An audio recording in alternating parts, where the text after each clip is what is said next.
Welcome to the What to Read Next podcast. In this podcast, your host, Lori Amin, will interview published authors to chat about their work, journey to getting published, and their book recommendations.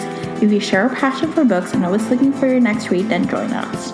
Welcome to the What to Read Next podcast. I have a fun interview for you, but before we get to it, I want to chat a little bit about the What to Read Next podcast Patreon community. Do you read romance? Do you want to connect with other romance-loving community members? Do you want to read romance books and talk to the author about it? Do you want to have weekly book recommendations? If you say yes to any of this, then you should join our Patreon community. Each week I send out an email with book recommendations that include Kindle Unlimited, Audible escapes, and arcs that you should pick up.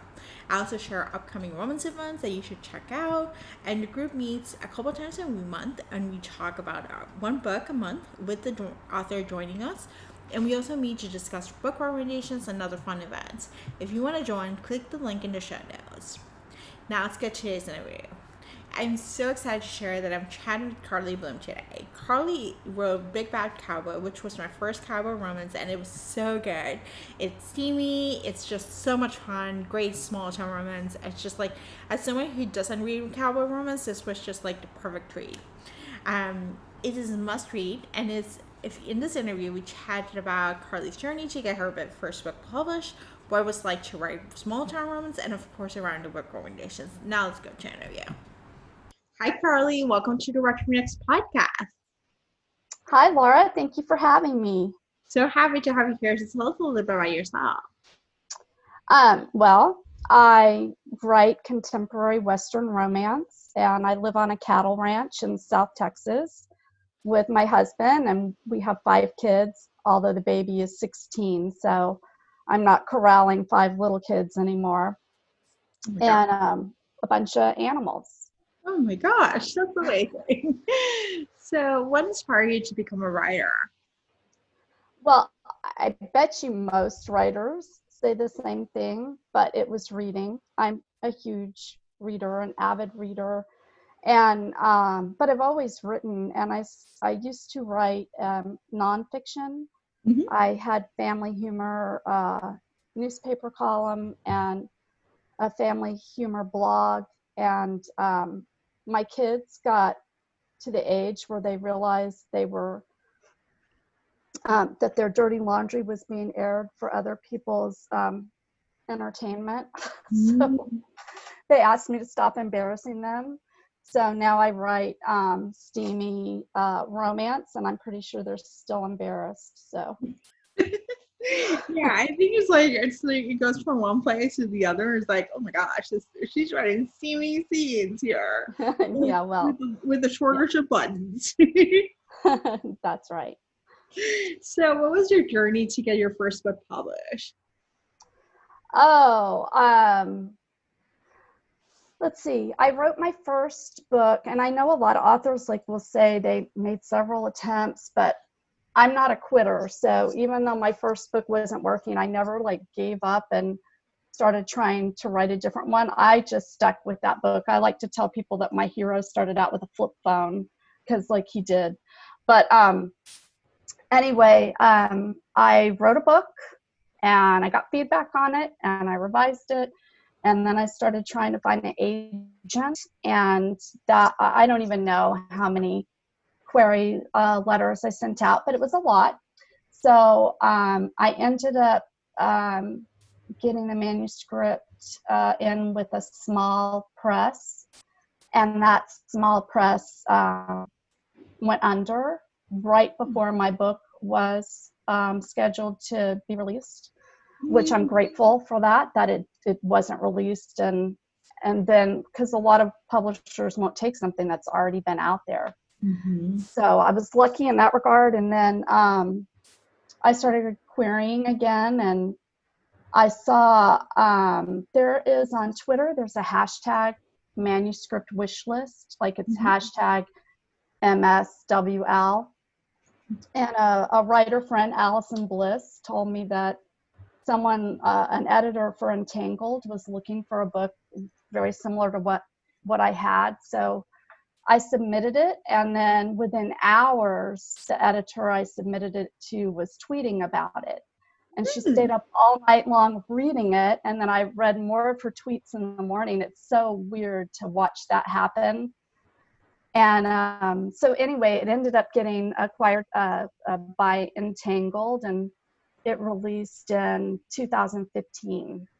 So that was my journey. I think, it was a lot of disappointment as far as like getting all the rejections and building up a tough skin. Then finally getting a bit of good news only to have it taken away because the press went under.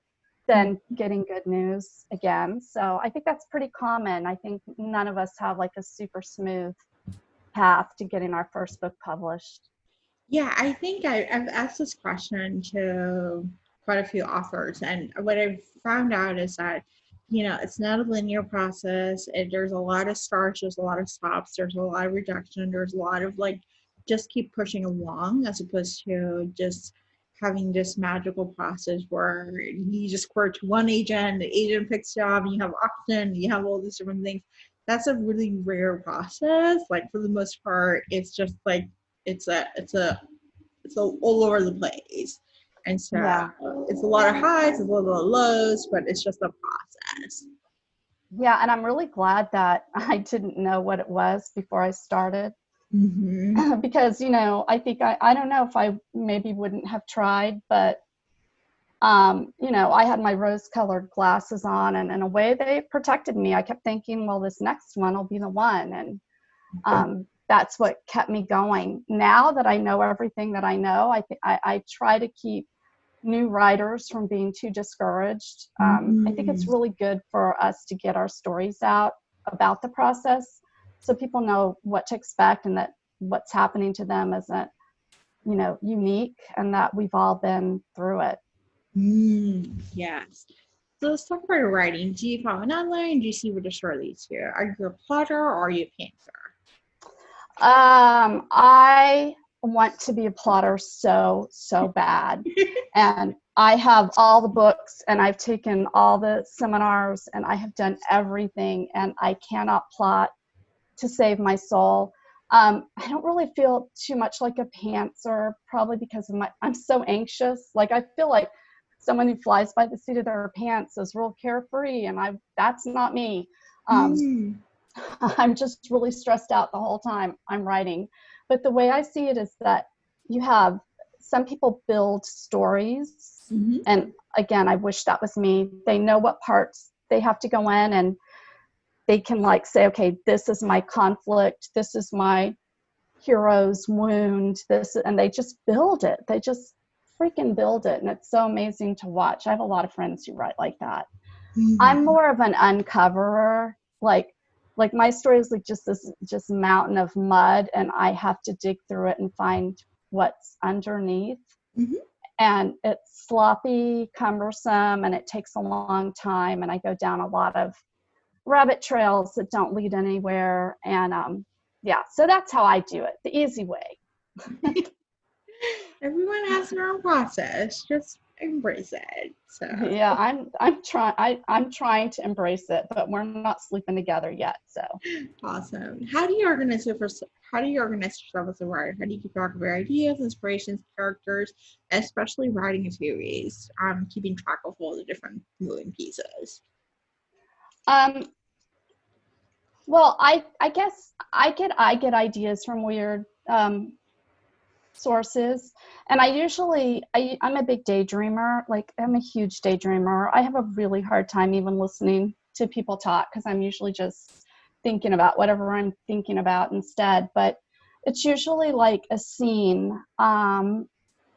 Something will tickle me, something I hear or see, and then I'll build a little scene around that in my head, and then I try to uncover a bigger story around that scene. So with Big Bad Cowboy, I started that story around in the fall, like Halloween was coming up. That's like my favorite holiday, just about. And I just started wondering what would happen if, and I live, in a small town, so I'm real familiar with the workings of small towns. And I just wondered what would happen if two people were in costume, had, an interlude, a masked anonymous interlude, and then find out that, boom, there you are together afterwards. in the same small town. I just thought that would be funny and hilarious and have a lot of conflict. So that was my inspiration for the first book in this series. I love it. And so do you share your work along the way? Do it's completed for other series? Oh, I have 3 people that I will let see what I'm working on. And that's it. Just 3 trusted people who know how to talk to me without breaking me, and who know how to give feedback that is constructive. Like, I don't want someone to be a cheerleader, and I also don't want someone to be looking for, mistakes. So I've got 3 people that I trust, and really no one else sees it. I'm really easily thrown off course if I sense, like, I'll take something so to heart. If someone says, oh, this isn't really working for me, then I assume it won't work for anybody and I drop it. So, which can be devastating. So, yeah, I've culled it down to 3 people who know how to deal with me and keep me inspired and working instead of, the opposite. That's amazing. Let's talk about your book. So, Big Bad Cowboy, you mentioned that they have a mass interlude, and then they end up working together. And there's a little bit of Red Riding Hood, but mistaken identity, lots of texting. So why I picked this story and trope, because there's like enemies to lovers. There's like a little bit of everything here. I guess because I read a little bit of everything, and I always think I have one trope. Like in my head, I'm like, this was an enemies to lovers in my head. And then when other people read it, they start picking out all the other tropes. And I'm like, oh my God, yes, there's like 9 tropes in this thing. like I don't ever see it that way until afterwards. Like, I'm almost always an enemies to lovers girl. Yeah. I'm a peacemaker. I like to bring people together. It gives you great conflict. So I always think I'm writing enemies to lovers, which I am, but then I'm also writing like a whole bunch of other tropes in there too. Yeah, I think it brought it, like the banter, the texting, like it was just like it brought it with the bang. Like it was just like there was enemies to lovers, but there was also the mistaken identity. Like, yeah, like they don't know they're talking to each other. That just felt like really cool. Like it was like dual timeline in some ways in a relationship. Like it was really cool. So. Well, I really had 4 protagonists in that book, not 2. Yeah. Because I had Maggie and Travis unmasked as themselves. And then meanwhile, Little Red Riding Hood and the Big Bad Wolf were also carrying on with their texting. It was kind of like, I describe it, actually a reader described it as a kinky cowboy version of You've Got Mail meets Little Red Riding Hood. And I'm like, that's perfect. And that's what I did. I didn't do it intentionally, but that's what I did. So yeah, but that one really has 4 characters, doesn't it? It does. And it was just like, it was just so good. And Travis's character, well, both of them are really different as their alter egos. Yes. Maggie's like super sexy as Little Red Riding Hood, and Travis is like almost alpha. He's kind of my heroes are like, what do they say? They're beta on the streets and alpha in the sheets. And that's kind of how he was. As the wolf, he was kind of alpha, but in real life, he's sweet Travis. He's my cinnamon roll. Yeah. Yes. It was like, I think it just like brought a sense of like, of overall, like it completed the story. Like it just explained, like, the character was so developed so well. Like there was actually more to the character than what we just see from their interaction with one another. Like I think they got deeper, in different ways through both storylines. Yeah, well, good, because that's what I was going for. So yay. So let's talk about Henry. How hard was it to write him? Because he was adorable, by the way. Well, I have 5 kids, so Henry was easy to write. I'm super familiar with 5-year-olds. So Henry was easy. He was easy for me to write. He was fun. Yeah, he was adorable. So, let's talk about creating the world Big Bird in, because you actually create a town where it's small town romancers, and you live in a town, so you're familiar with it. But what was the process of like creating that world of just making stories within that world? Um, for me, the town is like a character in the Mhm. book. It had that much flavor to it. Like, I like to think that if you were to line my characters up, like stick one of my characters with other people's characters and just have them say a line, I'd like for people who've read my books to be able to say, oh, that was Travis or that was Ford. And I feel the same way about my town. I think that if you lined up my small town with other small towns, like it would, you'd be able to tell the flavor. Oh, that's Big Bear Day. So I developed it kind of like I develop characters. Mhm. Um, and like I still live just outside the same small town where I was raised. Mhm. So kind of like I know how 5-year-olds work, I know how small towns work. When when you're in a small town, everyone is a member of your community. You don't really build, like when you're in a city or even online environments, you build your communities of people that you want in your community. And when you're in a small town, everyone is your community.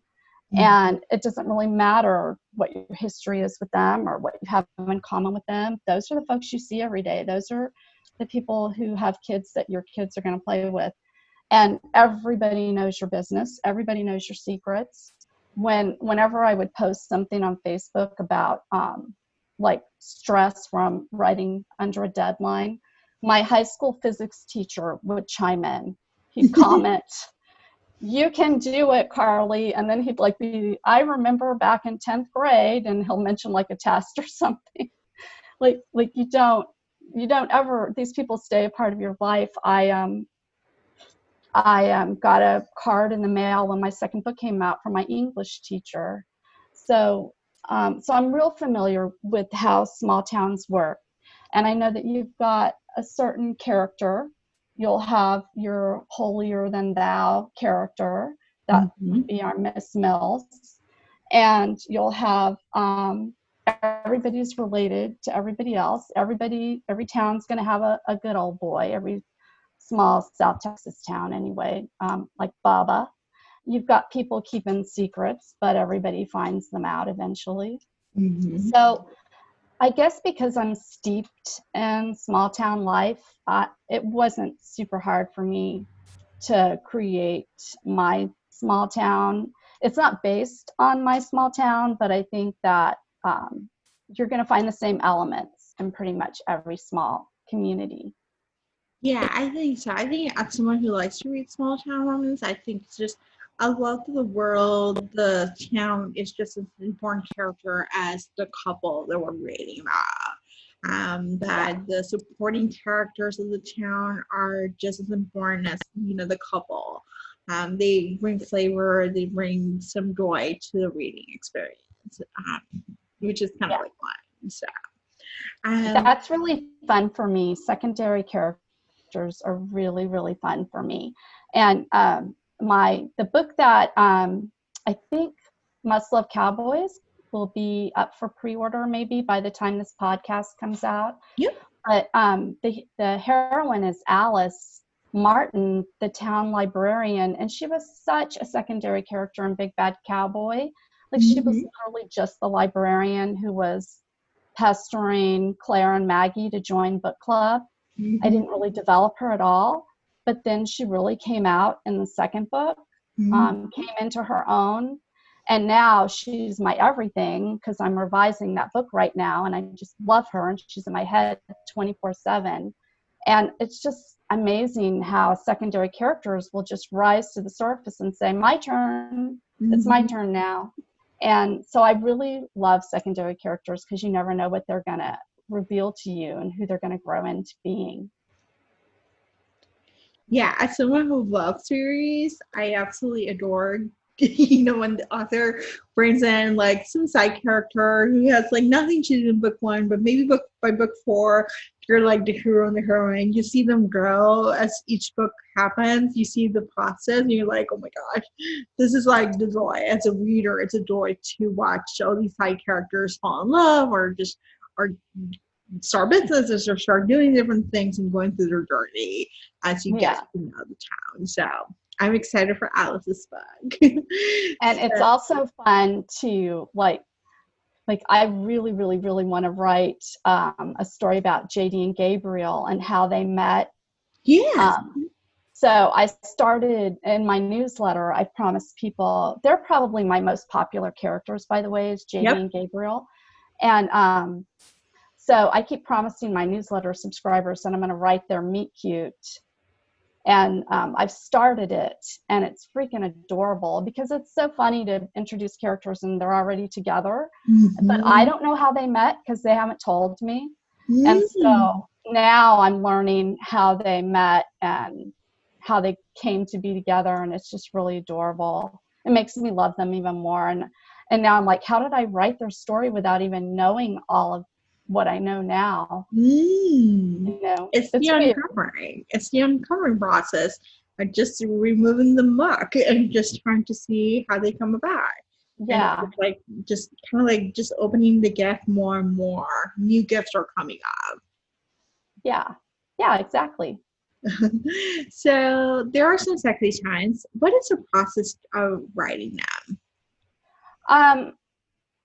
I don't really have a process. Like I know I have friends who'll be like, okay, so I've cleared out the house and I've got my glass of wine and I light a candle and I try to, get there. I don't have to do anything like that. For me, I love writing sex scenes, and it's really, really, really not about the sex because I've said this before, but it's totally true.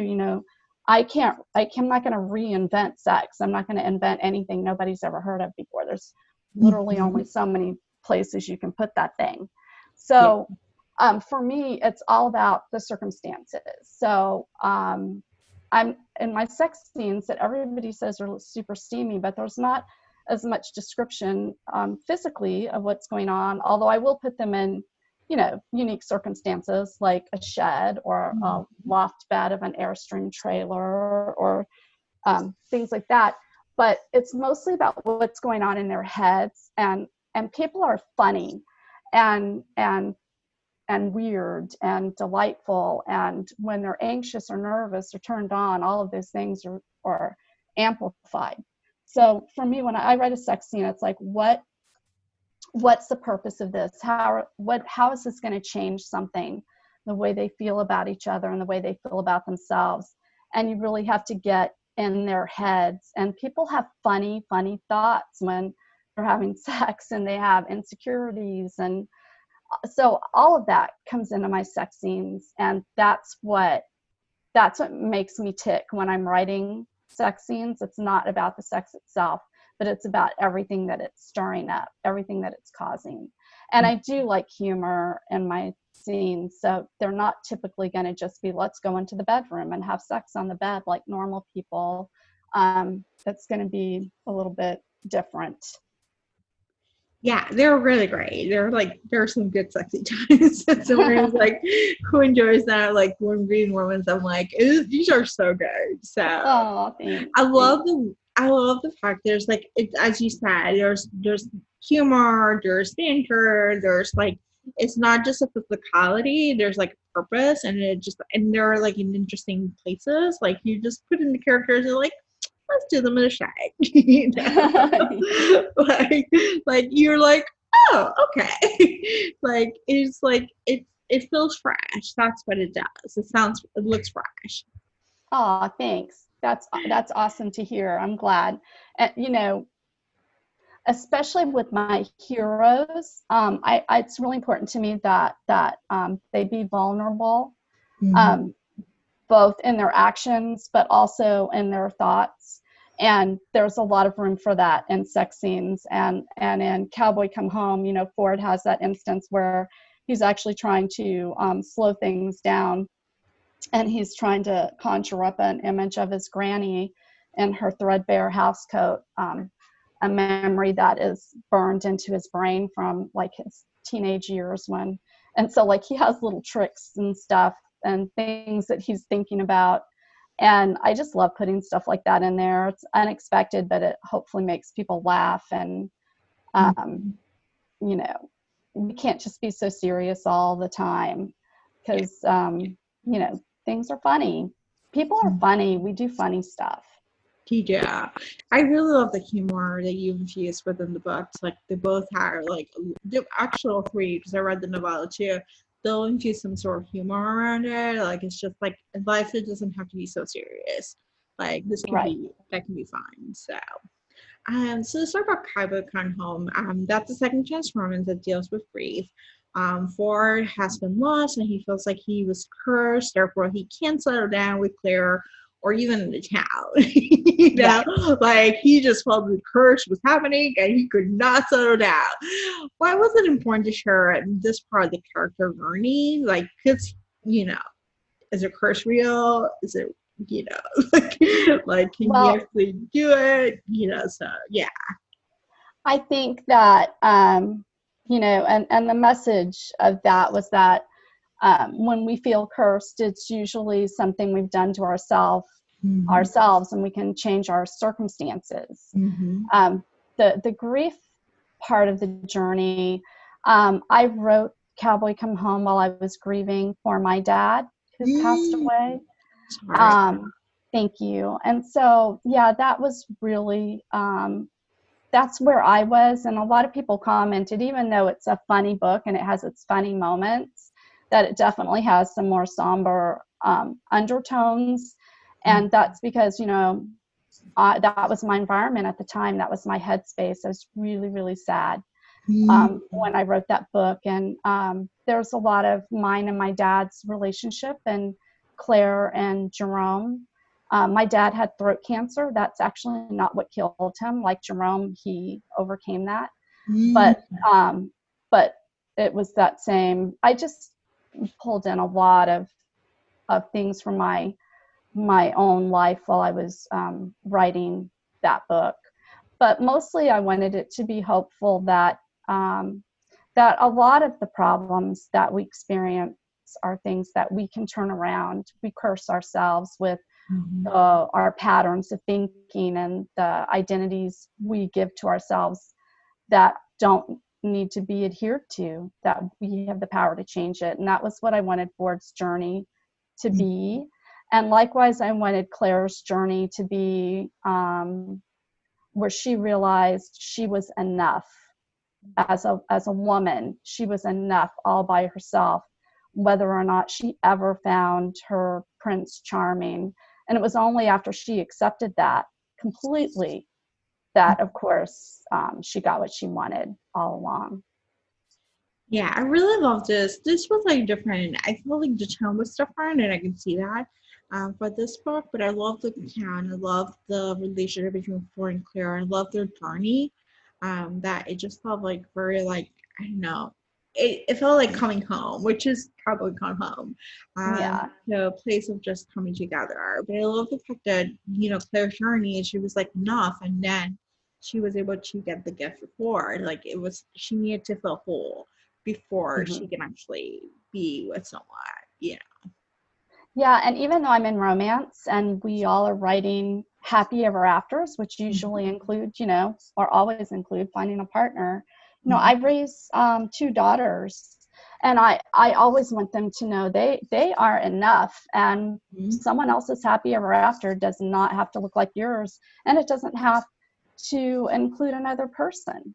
And it's really important to me that people know that they're enough, especially women, all by themselves. Yes, I love this message. So when is Alex's book coming out? It is coming out in the spring of 2021, and Alice is all on board for being all enough, all on her own, and she is not looking for happy ever after with a man. She considers herself happily self-partnered, in the words of Emma Watson. So, yeah, poor Bo Montgomery. That's all I've got to say. He's the hero. I can't wait. Oh my gosh, I can't wait. So, and you can pre-order soon. So I'll post some links for pre-ordering. Okay, awesome. Awesome. So now let's go to a round of book recommendations. Robert, do you ever share with the audience what they should read next? What is your favorite genre? What is my favorite what? Genre. Oh, well, obviously romance. I read a lot of romance. As far as subgenres within the genre, I pretty much don't care. I will read paranormal, I'll read cowboy, I'll read suspense, pretty much across the board. If it's character driven, I don't really care what the setting is. If I love it, I love it. And outside of romance, I'm a huge Haruki Murakami fan. He's a Japanese writer, and I have everything he's ever written, both fiction and nonfiction. Love him. I love it. What has been a book you read this past year that you loved? What of Haruki's or of anybody's? Anybody. It's up to you. Oh, right now, right now I'm reading, I'm one of those people that always have like 3 or 4 books on my Kindle open, and depending on my mood, dictates which one I read. So I'm like lots and lots and lots of books open at one time. So I just finished Dance Away With Me by Susan Elizabeth Phillips, and she's pretty much my queen in romance. I've been reading her for years and years and years and years and years. So I rewarded myself with that book when I turned my manuscript in to my editor. I already had it on my Kindle. It had just come out, and boom, like I hit send, and then I opened the book. Loved it. And it's Dance Away With Me. I also just read Jock Blocked by Pippa Grant, and she is freaking hilarious if you've never read a Pippa Grant book. And Jock Blocked features a hero who is the oldest virgin in baseball. It's fantastic. And I've read Sasha Summers' Jace, which is the first in a new series for her, which features like a country western music family. And she writes fast. She and Pippa Grant both do. I'm jealous. And she also had a book called Accidentally Family that I am like 60% in. And I love that book because it features an older couple. I don't mean like, in their 80s, but they have teenage children, so not young 20s. And let's see, what else did I read? I just finished Seven Stones to Stand or Fall, which is a bunch of Outlander short stories. I'm a huge Outlander fan. And Second Chance Cowboy by McKenna Lee. I just downloaded that, and I'm probably 20-30% of the way in. I think this is her first book, and it's cowboy romance.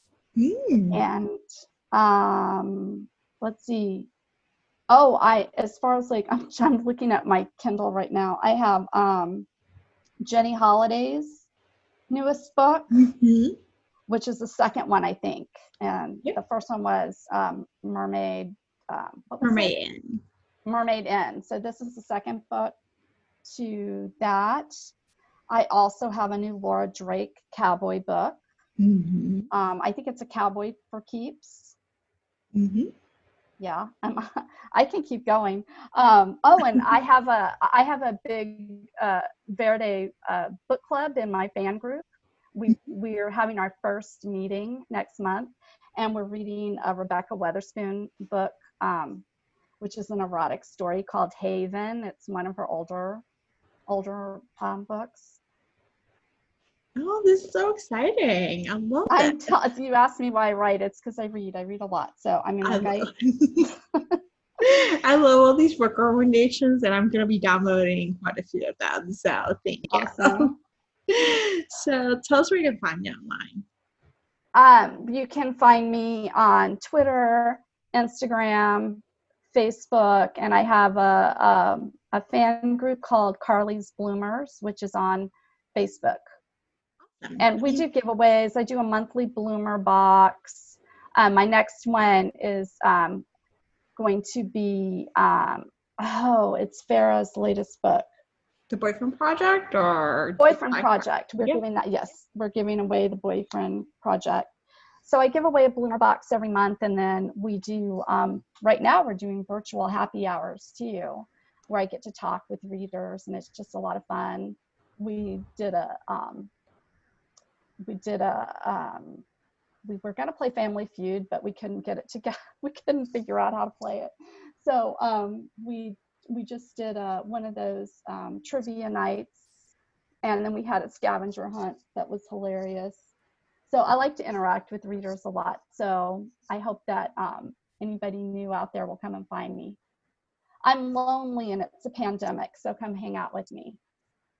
I love this so much. Hang out with me virtually, I should add. This is so awesome. Yeah, I love that we're meeting virtually in the pandemic. Like, it just brought us together. So I love this. This is amazing.